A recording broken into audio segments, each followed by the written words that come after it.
बारिश में गरीब बहू के भूखे ससुराल वाले। माँ बहुत भूख लग रही है, जल्दी से रोटी बना दो ना। कल रात को भी तुमने खाने के लिए हमें कुछ भी नहीं दिया था, अब तो खाना दे दो ना। अपने दोनों बच्चों को भूख से तड़पता देख निर्मला चूल्हे के पास रोटी बनाने के लिए जाती है, लेकिन ना ही उसे आटा मिलता है और ना ही चावल।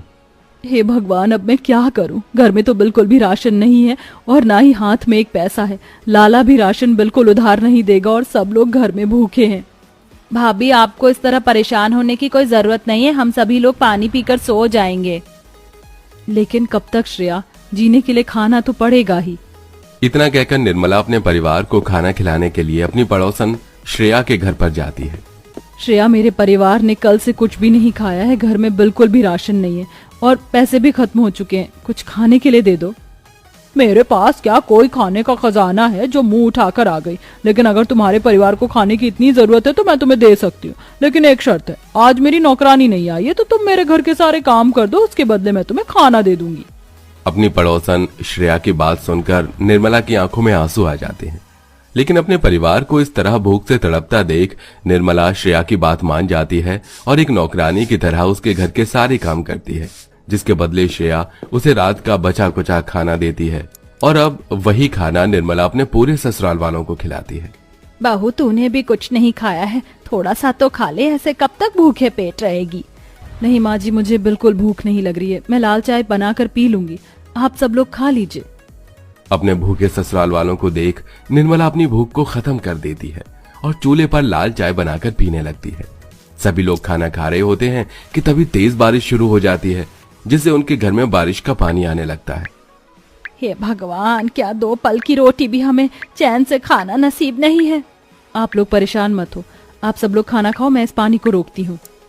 भूखा ससुराल इस बारिश की टपकती छत के नीचे बैठकर जैसे तैसे करके खाना खा रहा होता है।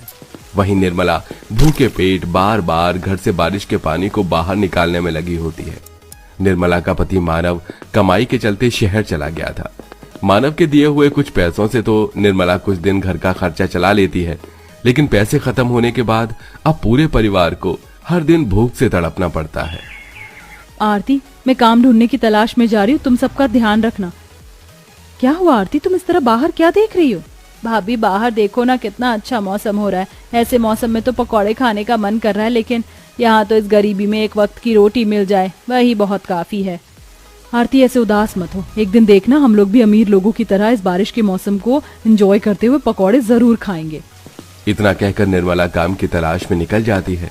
कई घरों में पता करने के बावजूद भी निर्मला को किसी भी घर में काम नहीं मिलता, जिसके चलते अब निर्मला जूते की फैक्ट्री में जूते सिलाई और धोबी घाट पर अमीर लोगों के गंदे कपड़े धोकर अपने ससुराल वालों का पेट भरती है। माँ देखो ना, बाहर कितनी जोरों की बारिश हो रही है, मुझे तो बहुत डर लग रहा है। पता है, पास वाले गांव में कुछ दिन पहले ही बाढ़ आई है, अगर हमारे गांव में भी बाढ़ आ गई तो हम लोग कहाँ जाएंगे, और बाबा वो हमें कैसे ढूंढेंगे? नहीं बेटा, ऐसा कुछ नहीं होगा, मैं हूं ना। निर्मला जैसे तैसे करके अपने दोनों बच्चों को समझाती है और अब पूरा परिवार सो जाता है। लेकिन तभी बाहर आंधी तूफान के साथ तेज बारिश शुरू हो जाती है, जिससे उनके पूरे घर में पानी भरने लगता है और सबकी आंखें खुल जाती हैं। भाभी, ये क्या हो रहा है? अब हम क्या करें? ये पानी तो रुक ही नहीं रहा है। आरती, बच्चों और माँ बाबा को लेकर तुम खाट पर बैठ जाओ, मैं तब तक इस पानी को बाहर निकालने की कोशिश करती हूँ। सारी रात हो रही तेज बारिश की वजह से बेचारी निर्मला को भूखे पेट सारी रात घर से पानी बाहर निकालना पड़ता है। सुबह होने के साथ साथ अब धीरे धीरे बारिश बंद हो जाती है, जिसके बाद निर्मला अब सबको लाल चाय बनाकर फिर से अपने काम पर निकल जाती है। ये सब देख हमारी वजह से हमारी बहू को कितनी परेशानी हो रही है। खुद भूखे पेट रहकर इतना काम करती है और हम सबका पेट भरती है। ऐसी बहुएं तो किस्मत वालों को मिलती हैं। ये कहते हुए मधु की आंखों से आंसू नहीं रुकते। निर्मला रोज की तरह काम पर जा ही रही होती है कि तभी अचानक रास्ते में एक पत्थर से निर्मला के पैर में चोट लग जाती है। मेरा पैर, कितना दर्द हो रहा है। इस दर्द में तो बिल्कुल भी चला नहीं जा रहा, लेकिन अगर काम पर नहीं जाऊंगी तो मेरे ससुराल वाले खाएंगे क्या? मैं उन्हें इस तरह भूखे नहीं देख सकती। निर्मला बड़ी मुश्किल से अपने पैर के दर्द को संभालती है और पैर लंगड़ाते लंगड़ाते फैक्ट्री में जाकर काम करने लगती है और ऐसे कुछ दिन गुजर जाते हैं। निर्मला थोड़ी दाल दे दे बहू। मुझे भी थोड़ी सब्जी दे दे। ये सब्जी तो मैंने अपने लिए रखी थी, पर माँ बाबूजी को ऐसे भूखा नहीं देख सकती। निर्मला अपने हिस्से की थोड़ी सब्जी भी अपने सास ससुर को दे देती है और खुद पानी पीकर बैठ जाती है। तभी उनके घर का मकान मालिक आता है और उनसे मकान का किराया मांगने लगता है। अरे तुमने कहा था कि इस महीने तुम सारा मकान का किराया चुका दोगी, लाओ मेरे पैसे दो। ये लीजिए, पूरे 4 महीने का किराया है। 4 महीने के किराया लेकर वहां से मकान मालिक चला जाता है। लेकिन अब निर्मला के पास अपने ससुराल वालों का पेट भरने के लिए 1 रुपया भी नहीं होता। वहीं अपनी फैक्ट्री की सेठ से पैसे मांगने पर भी निर्मला को कोई पैसे नहीं मिलते, जिसके चलते कुछ दिनों तक पूरा परिवार भूखा ही रहता है। भूखे रहने की वजह से मधु की तबीयत काफी ज्यादा खराब हो चुकी थी। वहीं निर्मला के दोनों बच्चे भी हर थोड़ी देर में भूख की वजह से बेहोश होते रहते हैं। अपने बुढ़ापे से कितना लाचार हो चुका हूँ कि अपने घर वालों को कुछ खिला भी नहीं पा रहा हूँ। इनकी ऐसी हालत मुझसे बिल्कुल भी देखी नहीं जा रही है। आरती, तुम सबका ख्याल रखना, मैं अभी आती हूँ। अपने ससुराल वालों की ऐसी हालत देख निर्मला आसपास के पड़ोसियों से खाने की मदद मांगती है, लेकिन कोई भी उसकी मदद नहीं करता, जिसके चलते अब बेचारी निर्मला को न चाहते हुए भी सिग्नल पर बैठकर अपने परिवार वालों का पेट भरने के लिए भीख मांगनी पड़ती है। भगवान के लिए कोई मेरी झोली में पैसे डाल दो, मेरा परिवार कई दिनों से भूखा है। भगवान के लिए कोई मेरी मदद करो। निर्मला की इतनी लाचारी देखकर भी कोई उसकी मदद नहीं करता। निर्मला खाली झोली लिए जैसे ही घर लौटती है तो देखती है कि उसके ससुराल वाले बाहर रास्ते में बैठकर बारिश में भीग रहे हैं।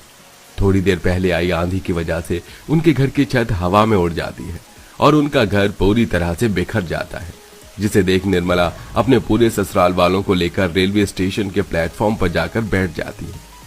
आप सब लोग यहीं बैठ जाओ, कम से कम बारिश से तो बचोगे। भाभी, इस बारिश से पहले भूख से बचना होगा, भूख के मारे जान निकली जा रही है। सभी को इस तरह भूख लगता देख निर्मला रेलवे स्टेशन पर भी लोगों से मदद मांगती है, लेकिन कोई भी उसकी मदद नहीं करता। रेलवे स्टेशन के पास ही एक छोटा सा ढाबा होता है, जिसमें कई लोग आधा खाना छोड़कर जा रहे थे। निर्मला चुपके से ढाबे पर जाती है और लोगों का झूठा खाना लाकर अपने पूरे परिवार वालों का पेट भरती है। ज्यादा तेज बारिश की वजह से निर्मला जिस फैक्ट्री में काम करती थी, उसका मालिक कुछ दिनों के लिए फैक्ट्री बंद कर देता है। वहीं धोबी घाट पर भी बारिश की वजह से कोई भी कपड़े नहीं धो पा रहा था, जिसके चलते अब बेचारी निर्मला को अपने घर वालों का पेट भरने के लिए रेलवे स्टेशन पर बैठकर लोगों के जूते पॉलिश करने पड़ते हैं। हे भगवान, कब तक मेरे परिवार वालों को इस तरह आधे भरे पेट के साथ ही रहना होगा? क्या उनकी जिंदगी में कभी भी भरपेट खाना नहीं लिखा है? भगवान, अब तो अपना कोई चमत्कार दिखाओ। लोगों के जूते पॉलिश करते करते निर्मला की आंखों में आंसू आ जाते हैं। तभी रेलवे स्टेशन पर एक ट्रेन आकर रुकती है, जिसके अंदर से निर्मला का पति मानव रेलवे स्टेशन पर उतरता है। मानव की नजर सीधा निर्मला पर जाती है, जो लोगों के जूते पॉलिश कर रही थी, जिसे देख दौड़ता हुआ मानव